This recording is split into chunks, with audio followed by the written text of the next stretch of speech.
बिस्मिल्लाहिर्रहमानिर्रहीम। Dear students, अस्सलाम वालेकुम। आई एम नवीद अहमद नवीद और कॉलेज सीरीज़ में second year chemistry organic chemistry हम लोगों ने स्टार्ट की थी और लास्ट जो हमारा लेक्चर था वो था about the introduction of organic compounds and organic chemistry. Dear students, इस चैप्टर का आज हमारे पास लेक्चर नंबर 2 है और टॉपिक हमारा जो है वो है sources of organic compounds. Organic compound के सोर्सेज हैं कि ऑर्गेनिक कंपाउंड जो है वो कहाँ कहाँ से हासिल किए जा सकते हैं। डियर स्टूडेंट्स, याद रखें प्रीवियस जो लेक्चर था उसमें आपको ये बताया गया था कि पुराने वक्तों में कहा जाता था कि ऑर्गेनिक कंपाउंड्स जो हैं इनका सोर्स जो है वो सिर्फ लिविंग ऑर्गेनिजम्स हैं, लेकिन with the passage of time जो है ये बात इसलिए भी गलत साबित हो गई कि बहुत सारे कंपाउंड्स जो है वो लेबॉर्ट्री के अंदर भी प्रिपेयर किए जा सकते हैं। तो इट मीन्स के ऑर्गेनिक कंपाउंड जो है वो नेचुरल सोर्सेज से भी हासिल हो सकते हैं और लेबॉर्ट्री में भी प्रिपेयर किए जा सकते हैं। तो हमारा जो टॉपिक है सोर्सेज ऑफ ऑर्गेनिक कंपाउंड्स, तो यहाँ याद रखें इस टॉपिक में हम natural sources of organic compounds पे बात करेंगे। कौन से सोर्सेज? नेचुरल सोर्सेज, कुदरती जो सोर्सेज हमारे पास हैं ऑर्गेनिक कंपाउंड्स के, उन पे हमने बात करनी है। तो डियर स्टूडेंट्स, ऑर्गेनिक कंपाउंड का जो नेचुरल सोर्स है वो फॉसिल फ्यूल्स हैं। अब फॉसिल्स फ्यूल से पहले what is meant by fossils? देखिए, आप लोगों ने छोटी क्लासेस में भी फॉसिल्स को पढ़ा हुआ है कि फॉसिल्स एक्चुअली लिविंग ऑर्गेनिज्म की बाकियात हैं। लिविंग ऑर्गेनिज्म जो है उनके रिमाइंडर्स हैं। ये वो बाकियात हैं, ये वो रिमाइंडर्स हैं जो कि लिविंग ऑर्गेनिज्म ईदर एनिमल्स और प्लांट्स जो है जब वो उनकी डेथ हो गई, जब वो मर गए, ख़त्म हो गए, तो ज़मीन के अंदर जो उनकी बाकियात बच गई हैं इनको हम कलेक्टिवली फॉसिल्स कहते हैं। अब ये जो फॉसिल्स हैं ये इन मिलियन और बिलियन ऑफ ईयर कन्वर्ट होते हैं कुछ फ्यूल्स के अंदर which are called as fossil fuels. और ये हमारे पास फॉसिल फ्यूल्स जो है वो टोटल 3 है। Number 1 coal, number 2 petroleum and number 3 natural gas. और डियर स्टूडेंट्स, यही जो 3 आपके पास फॉसिल फ्यूल्स हैं, these are the natural sources of organic compounds. यानी कोल एक नेचुरल सोर्स है ऑर्गेनिक कंपाउंड का, कोयला। पेट्रोलियम जो है वो नेचुरल सोर्स है बहुत सारे ऑर्गेनिक कंपाउंड्स का, और natural gas is also a source of some organic compounds. तो डियर स्टूडेंट्स, सबसे पहले हम बात करेंगे कोल पे। आज का हमारा जो टॉपिक है वो कोल है कि कोल क्या है, कैसे बनता है और इससे ऑर्गेनिक कंपाउंड्स क्या क्या जो है और कैसे हम हासिल कर सकते हैं। तो डियर स्टूडेंट्स, बढ़ते हैं कोल की तरफ। कोल जो है वो आप लोगों ने देखा हुआ है नेचुरली ज्यादातर केसेस में ये ब्लैक कलर का सॉलिड होता है। तो कलर इसका जो है या अपीयरेंस इसकी जो है वो ब्लैक हो सकती है या ब्राउनिश ब्लैक कलर का ये हो सकता है। और जमीन के अंदर चट्टानों की जो तहें हैं, लेयर्स ऑफ द रॉक्स, उनमें पाया जाता है। और वो जो लेयर्स हैं जिनमें कोल पाया जाता है उन लेयर्स को कोल बेड्स कहा जाता है। इन कोल बेड से हम माइंस बना के, काने बना के वहां से हम कोल को बाहर निकालते हैं। अब अगर कोल की हम कंपोजिशन, केमिकल कंपोजिशन देखें तो कोल केमिकली जो है इसमें कार्बन मौजूद होता है, हाइड्रोजन हो सकता है, नाइट्रोजन है, ऑक्सीजन है और सल्फर इसमें हो सकती है। यानी ये वाली जो नॉन मेटल्स आपके पास हैं ये कोल के अंदर प्योर नहीं लेकिन मुख्तलिफ कंपाउंड्स की फॉर्म में हो सकते हैं। आई मीन कि कार्बन के कंपाउंड्स हो सकते हैं, नाइट्रोजन के कंपाउंड्स हो सकते हैं, या ऑक्सीजन सल्फर के कंपाउंड्स कोल में पाए जाते हैं। अब आते हैं कि हाउ कोल इज फॉर्म्ड, कोल बनता कैसे है। याद रखें डियर स्टूडेंट्स, कोल के बनने का जो प्रोसेस है ये कोई चंद घंटों का या चंद दिनों का काम नहीं है, बल्कि मिलियन ऑफ ईयर्स का ये प्रोसेस है, जिससे स्टेप बाय स्टेप कोल जो है वो बनता है। अब डियर स्टूडेंट्स, कोल फर्ज करें एनिमल सोर्स हमारे पास कोल जो है वो प्लांट सोर्स से हमें कोल हासिल होता है। वुड जो है, लकड़ी, डियर स्टूडेंट्स, जब ये डीके होती है, जब ये जमीन में दब जाती है, तो सबसे पहले ये कन्वर्ट होती है precursor of coal which is called पीट।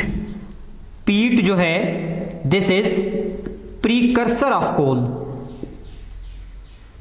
डियर स्टूडेंट्स, प्रीकर्सर का मतलब होता है जिससे किसी चीज की इब्तदा हो। तो कोल की इब्तदा जो होती है साइंटिफिकली वो किससे होती है? पीट से होती है, और इसीलिए हमने इसको प्रीकर्सर कहा है कोल का। अब पीट जो है वो जमीन में दबा हुआ है, तो यहां पर इस पीट पर बैक्टीरियल एक्शन होते हैं या इस पर केमिकल एक्शंस भी होते हैं, क्योंकि अंडरग्राउंड टेम्परेचर और प्रेशर की चेंजेस आती रहती हैं। तो with the passage of time temperature pressure की चेंजेस भी आएंगी, बैक्टीरियल और केमिकल एक्शन भी होगा, और पीट कन्वर्ट होगा एक लो क्वालिटी कोल में which is called as lignite. अब ये स्टूडेंट्स, कोल की जो क्वालिटी है ना, ये डिटरमिन की जाती है बाय इट्स कार्बन कंटेंट्स, कि उसके अंदर कार्बन की परसेंटेज कितनी है। तो आई सेड कि lignite is the low quality कोल।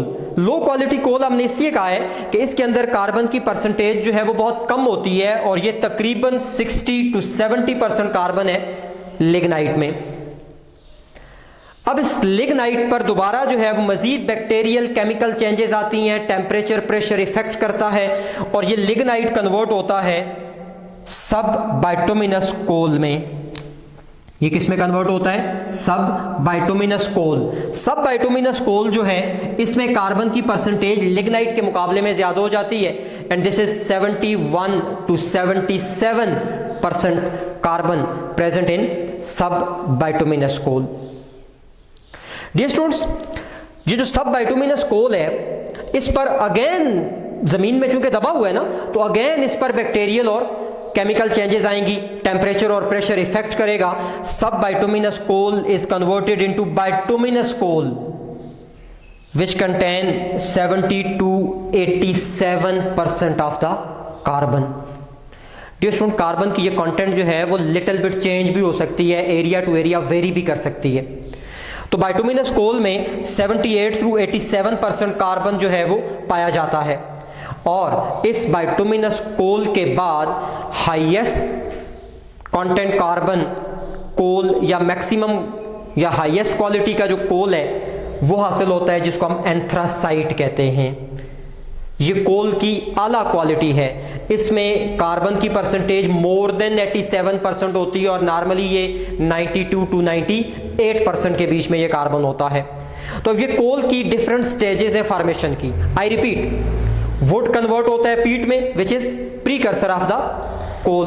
तो आपका एमसीक्यूज पूछा जा सकता है कि which of the following is precursor of the coal, कि कौन है जो कि प्रीकर्सर है किसका? कोल का। तो dear students, precursor of coal is option A wood, option B peat, option C lignite, and option D anthracite. तो डियर स्टूडेंट्स, प्रीकर्सर जो है वो कोल का कौन है? पीट है। जब तक पीट नहीं बनेगा उस वक्त तक जो है वो कोल प्रोड्यूस नहीं होगा। तो ये आपसे एमसीक्यूज जो है वो पूछा जा सकता है बोर्ड एग्जाम में भी और एंटी टेस्ट एग्जाम में भी। शॉर्ट क्वेश्चन आपको यहां से जो है वो इंपॉर्टेंट शॉर्ट क्वेश्चन बनता है कि discuss the formation of the coal, discuss the formation of the coal. तो डियर स्टूडेंट्स, ये फॉर्मेशन ऑफ कोल जो है वो मैंने आपके सामने सारे का सारा जो है वो डिस्कस कर लिया है। इसी तरह से आप लोगों ने जो है वो इसको डिस्कस करना है along with the percentage of the carbon. अब डियर स्टूडेंट्स, अब हम बढ़ेंगे। अब यहां पर एक बात याद रखिएगा, नेक्स्ट हमारी बुक में पेट्रोलियम और नेचुरल गैस को डिस्कस किया हुआ है और उसके बाद आगे जाकर डिस्कस किया हुआ है coal as a source of organic compounds. तो हम पहले कोल को कंप्लीट करेंगे, then we will move towards the petroleum and natural gas. तो चलते हैं coal as a source of organic compound, कि कोल जो है वो बन तो गया, but how it is a source of organic compounds, या how organic compounds can be extracted from the coal, कि कोल में से ऑर्गेनिक कंपाउंड कैसे निकाले जा सकते हैं, या coal as a source of organic compound कैसे है। तो डियर स्टूडेंट्स, कोल याद रखें, मैंने पहले आपसे कह दिया है, कोल की कंपोजिशन जब हम पढ़ रहे थे तो हमने कहा था कि इसमें carbon, hydrogen, nitrogen, oxygen, sulphur के कंपाउंड्स हो सकते हैं। अब इन कंपाउंड्स को कोल में से हमने निकालना है, कोल में से हमने अलग करना है। इस पर्पस के लिए हम कोल की डिस्ट्रक्टिव डिस्टिलेशन करते हैं, कोल की जो डिस्ट्रक्टिव डिस्टिलेशन करते हैं। Now what is meant by destructive distillation? तो डियर स्टूडेंट्स, सबसे पहले आपने ये डिस्ट्रक्टिव डिस्टिलेशन समझ लेनी है कि डिस्ट्रक्टिव डिस्टिलेशन का मतलब क्या है। देखिए, डिस्ट्रक्टिव डिस्ट्रक्शन से निकला है, किसी चीज को डिस्ट्रॉय करना, तबाह कर देना, और डिस्टिलेशन कहते हैं सेपरेशन को। Distillation mean separation. अब ये कैसे हम इसको डिस्ट्रॉय करके सेपरेशन करेंगे?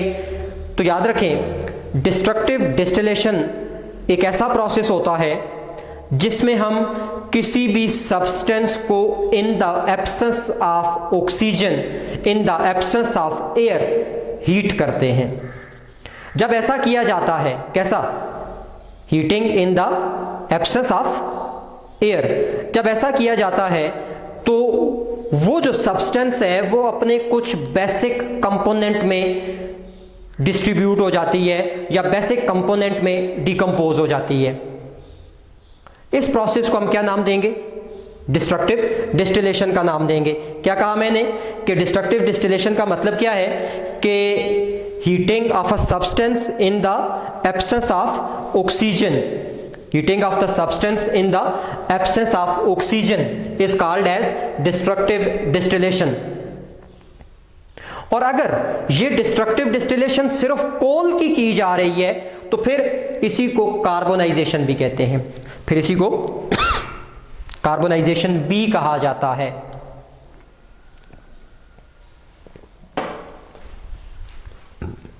हमने कहा है कि अगर डिस्ट्रक्टिव डिस्टिलेशन किसकी है? कोल की है, तो this process is also known as carbonisation of the coal. अब किया क्या जाता है डियर स्टूडेंट्स? कोल की कार्बोनाइजेशन करने के लिए हम कोल को हीट करते हैं in the absence of oxygen 500 to 1000 degree Celsius. हमने टेम्परेचर कितना रखना है? 500 degree Celsius to 1000 degree Celsius. ये टेम्परेचर रखा जाता है for the destructive distillation of coal in the absence of oxygen.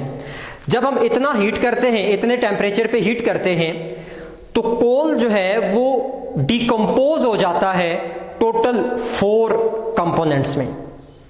कोल कितने कंपोनेंट्स में डिकम्पोज हो जाता है? 4 कंपोनेंट्स में डिकम्पोज हो जाता है। अब वो 4 कंपोनेंट्स क्या हैं? Component number 1 coke, number 2 coal gases, number 3 coal tar and number 4 ammoniacal liquor. अब ये क्या है? पहला आपके पास है कोक। कोक जो है ये सारे प्रोसेस में सॉलिड कंपोनेंट है। Coke is solid component. इसकी फिजिकल स्टेट जो है वो सॉलिड होती है। कोक की जो फिजिकल स्टेट है डियर स्टूडेंट्स वो क्या होती है? सॉलिड होती है। अब कोक जो है वो सॉलिड कंपोनेंट है हमारे पास, और इसकी अगर हम कंपोजिशन देखें तो कोक का जो मेजर पोर्शन है या कोक का जो मैक्सिमम पोर्शन है वो कौन है? कार्बन है, प्योर कार्बन। पाउडर फॉर्म में होता है, सॉलिड स्टेट होती है और इसका मैक्सिमम पोर्शन क्या होता है, सिर्फ कार्बन होता है। और ये जो है वो यूज़ होता है एज अ फ्यूल। इंडस्ट्रीज़ के अंदर जो है वो फ्यूल के तौर पे यूज़ हो जाता है। मुख्तलिफ़ किस्म की जो फर्नेसेस होती हैं, भट्टियाँ जो होती हैं, उनमें ये एज अ फ्यूल यूज़ होता है, या फिर एज अ रिड्यूसिंग एजेंट। अब रिड्यूसिंग एजेंट के तौर पे ये कहाँ यूज़ होता है डियर स्टूडेंट, ये यूज़ होता है रिड्यूसिंग एजेंट के तौर पे इन मेटलर्जिकल प्रोसेसेस। मेटलर्जिकल प्रोसेसेस, अब ये मेटलर्जिकल प्रोसेसेस क्लास 10th में आपने मेटलर्जी को पढ़ा हुआ है, extraction of the metal from their ores, कि मेटल की एक्सट्रैक्शन है उनकी ओर्स से।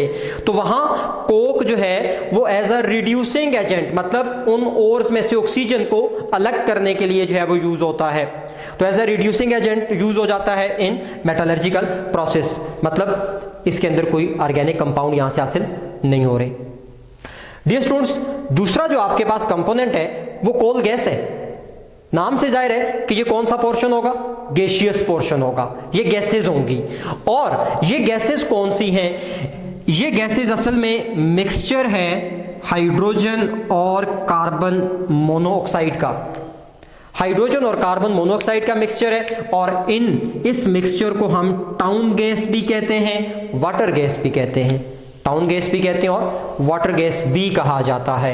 अब इसमें जो आपके पास हाइड्रोजन है ये हाईली कंबस्टेबल गैस है, इसलिए ये एज अ फ्यूल जो है वो यूज हो सकती है।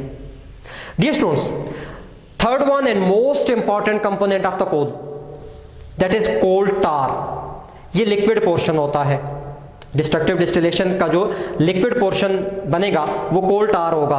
और कोल टार असल में वो कंपोनेंट है which is actual source of organic compound, जो ऑर्गेनिक कंपाउंड का एक्चुअल सोर्स है। जो स्टूडेंट्स, आई होप के बात आप समझ रहे हैं।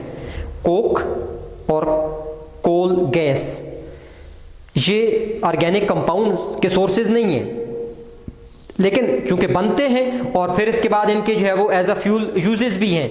लेकिन जो ऑर्गेनिक कंपाउंड का सोर्स है वो कौन है, कोल टार, जो लिक्विड पोर्शन है। असल में कोल टार कोई एक ऑर्गेनिक कंपाउंड नहीं है, बल्कि it is mixture of more than 200 organic compound, और खास तौर पे एरोमेटिक कंपाउंड्स का ये मिक्सचर है, मोर देन 200।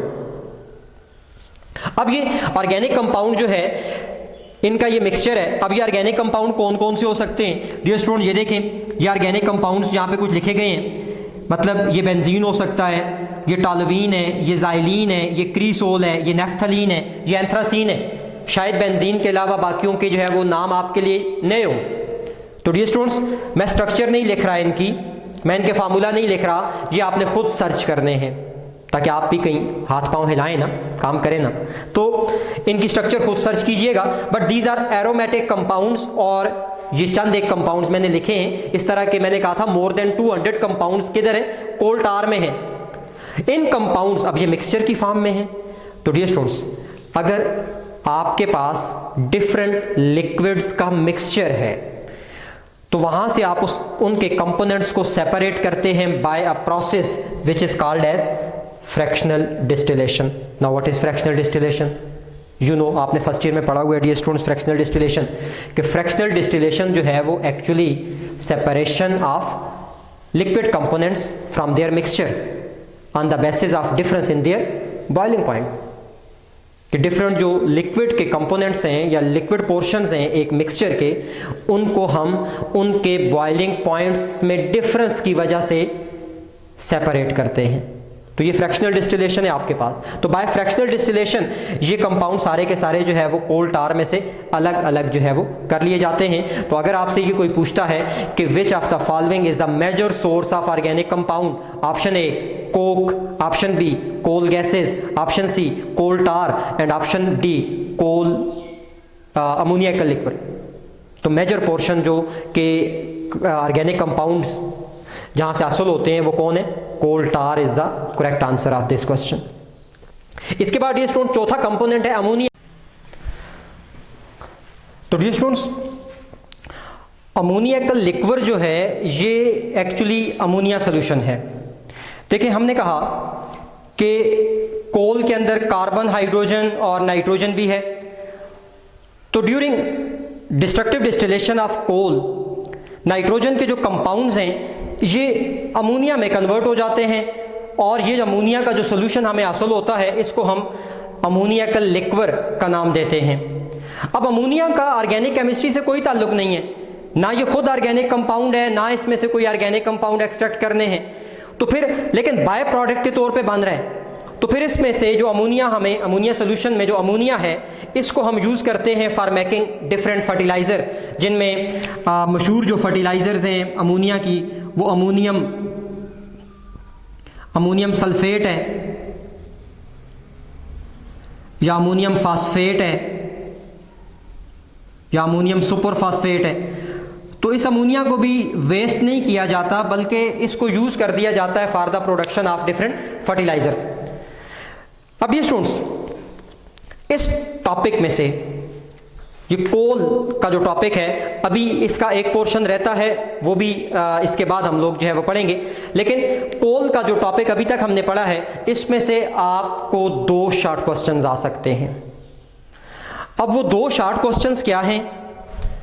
एक क्वेश्चन आपसे पूछा जा सकता है कि डिस्कस द फॉर्मेशन ऑफ कोल,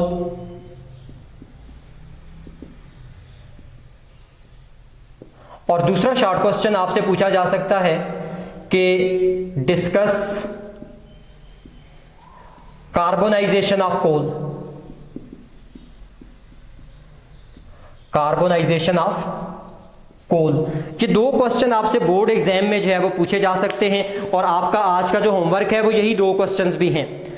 तो बोर्ड एग्जाम में ये 2 क्वेश्चन आपसे पूछे जा सकते हैं। सिमिलरली एमसीक्यूज यहाँ से आते हैं, कोई इतने टेक्निकल एमसीक्यूज नहीं होते, सिंपल एमसीक्यूज होते हैं। और वो एमसीक्यूज क्या हो सकते हैं? एक मैंने आपसे पहले डिस्कस कर लिया कि precursor of coal is wood, peat, lignite और एंथ्रासाइट। इसी तरह से एक और मैंने आपको बताया था कि which of the following is major source of organic compounds, coke, coal gas, coal tar और अमोनियकल लिक्वर। इसी तरह से ये कुछ एमसीक्यूज यहाँ मैंने लिखे हैं कि elements found in coal are carbon, hydrogen, iron, sulphur, oxygen. B sodium, potassium, magnesium, calcium, carbon. Option C carbon, nitrogen, hydrogen, oxygen. और option D carbon, hydrogen, fluorine and oxygen. तो डियर स्टूडेंट्स, पहली बात तो ये याद रखिएगा कि जो कार्बन है ना इसके अंदर कोई मेटालिक कंपाउंड्स नहीं होते, मेटल्स के कंपाउंड नहीं होते। इट मीन्स के कार्बन में मेटल्स नहीं होंगी, सारी की सारी नॉन मेटल होंगी। तो ऑप्शन ए में आप देखें तो आयरन मेटल मौजूद है, इट मीन्स कि ऑप्शन ए करेक्ट नहीं है। ऑप्शन बी में आपके पास 3 मेटल्स मौजूद हैं तो ये भी करेक्ट नहीं है। सी और डी में देखें सारी नॉन मेटल्स हैं। अब यहाँ आपका नॉलेज आ जाएगा, जो आपको चीज़ याद होगी, यहाँ आपने पढ़ी है कि हमने फ्लोरीन की बात नहीं की, तो फ्लोरीन जो है वो मौजूद नहीं होता। इट मीन्स कि ऑप्शन डी भी करेक्ट नहीं है। तो बाकी कौन बच गया? Option C. और इसमें आप देखें carbon, nitrogen, hydrogen and oxygen. तो option C is correct answer for this question. इसी तरह highest percentage of carbon is in, कि कार्बन की जो हाईएस्ट परसेंटेज है वो किस में है? लिग्नाइट, सब बाइटोमिनस, बाइटोमिनस और एंथ्रासाइट। तो अभी डियर स्टूडेंट्स हमने बात की थी कि एंथ्रासाइट जो है वो बेस्ट क्वालिटी कोल है, और उसकी बेस्ट क्वालिटी की रीज़न क्या है कि it contain maximum percentage of carbon, 92 to 98% carbon जो है वो इसमें मौजूद होता है। तो डियर स्टूडेंट्स, ऑप्शन डी जो है वो करेक्ट आंसर है हमारे क्वेश्चन का। आज का लेक्चर यहीं पे ख़त्म होता है। इसके बाद मैं फिर कह रहा हूँ, कोल अभी कंप्लीट नहीं हुआ। Conversion of coal into petroleum, ये हमारा टॉपिक कोल से रिलेटेड ही है। तो नेक्स्ट लेक्चर में हम इसी को जो है वो पढ़ेंगे, और फिर उसके बाद बाकी जो सोर्सेज हैं पेट्रोलियम और नेचुरल गैस, वो भी हम साथ पढ़ के तो सोर्सेज ऑफ ऑर्गेनिक कंपाउंड्स को कंप्लीट करेंगे। Thank you so much. अल्लाह हाफिज़।